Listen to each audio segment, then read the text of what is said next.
Hi there. When I first started my freelance business, I didn't have an exact roadmap of what path to follow, but I did have access to books. And honestly, reading was one of the most powerful tools that I had during that transition. Now, I should mention that I don't usually sit down and read physical books. Like many of you, I have a busy life, and like a lot of freelancers and working parents, I don't often have the luxury of uninterrupted reading time. But audiobooks, they're my jam. They've been a total game changer for me. I listen to audiobooks on walks, in the car, or even while I'm doing things around the house. It's how I've been able to keep learning and stay inspired even during a full chaotic day. Now, I've read or listened to a lot of books that have helped me grow both personally and professionally. And today I'm sharing 5 of many books that really make a difference when you're getting started, in my opinion. Each one covers a different angle of freelancing, from habits to mindset to business strategy and courage, which it does take to be a freelancer. This list is a great place to start, and eventually I'll share even more recommendations in the future if you'd like. Just let me know. So the first book is The Compound Effect by Darrell Hardy. And this book is about small, consistent actions and how they lead to big results over time. So when you're just starting out, it's definitely easy to feel like nothing's happening. But in this book, Hardy shows how these tiny steps, pitching clients, showing up, improving your craft, they all add up. They really do have that snowball effect, but in a good way.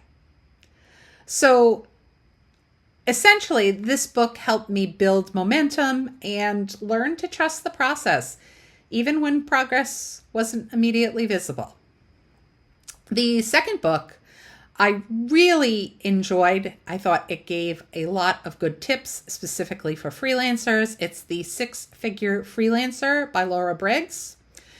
Laura is a former teacher turned freelancer, and I found that her book is full of practical strategies, how to find clients, how to price your work, and in general, just how to run your business like a pro. I personally related to her because at one time I was also a teacher. Now, what's interesting about this book is she is not a learning specialist like I am. She doesn't create and deliver learnings. She is actually a freelance writer, but I still found the advice in the book relevant. I found it approachable, realistic, and super action-oriented, especially if you're building your freelance business from the ground up. So, in summary, this book gave me a solid structure and helped me treat my freelance work like a business, not just a side hustle. The third book has an interesting title. It's called Get Rich, Lucky, Be by Denise Duffield Thomas. And I've listened to this book over and over again. This one helped me work through my money mindset.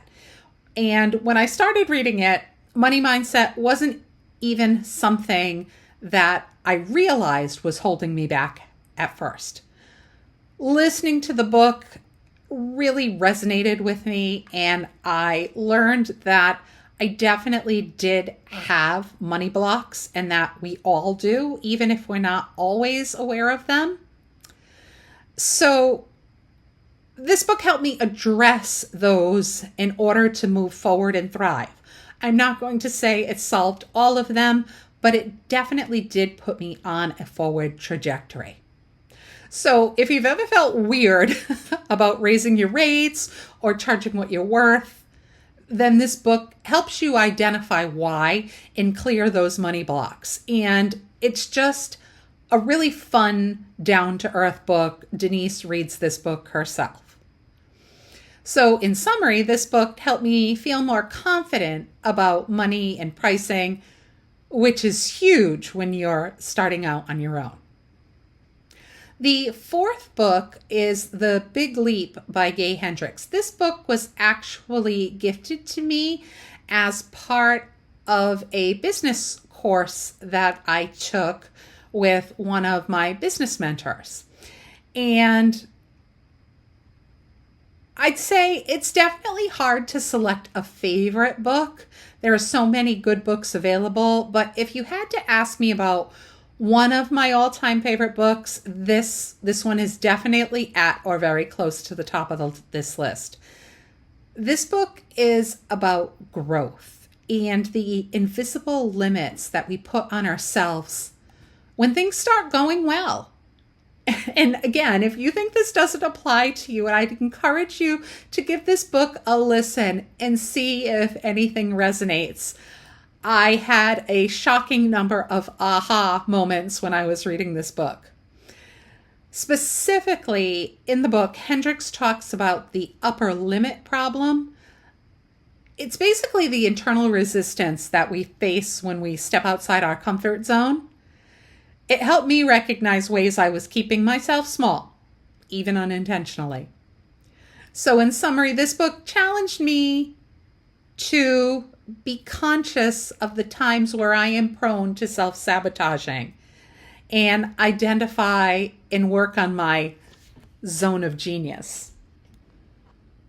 The last book in this short little video, because I don't want to go on for too long, because I definitely could with all of the great books that I have read and would highly recommend, is Daring Greatly by Brené Brown. And again, this one is not about the technical aspects of being a freelancer, but putting yourself out there. It makes you vulnerable, and freelancing definitely requires that every single day. So Brené's work helped me understand how courage and vulnerability do actually go hand in hand, and why showing up imperfectly is one of the bravest things that we can do. So in summary, this book helped me share my work more boldly in my own story, even when it felt and still feels uncomfortable. So those are 5 of the many books that supported me when I was starting out as a freelancer. And honestly, I'm still learning from them today. I do on occasion re-listen to some of my favorites. Each one has something different. They talk about habits and consistency, business strategy, money mindset, personal growth, courage, vulnerability. So if you're new to freelancing, I'd recommend these as a great place to begin. And again, if you'd like me to share more recommendations, just let me know. And if there's a book that helped you take the leap, I would love for you to share back at me, because I am always looking for my next good book to add to my very long queue of books in my audio app. Even though I do listen basically every day, at some point, I still have a long queue. So many good books and so much learning opportunities in them. So thanks for watching, and remember, your freelance journey is yours to shape. The more you grow, the more your business will too. Please take the time to like and subscribe. I'm releasing a couple of these videos a week, so if they're beneficial to you, then you'll get notified when they come out. Thanks again. See you next time.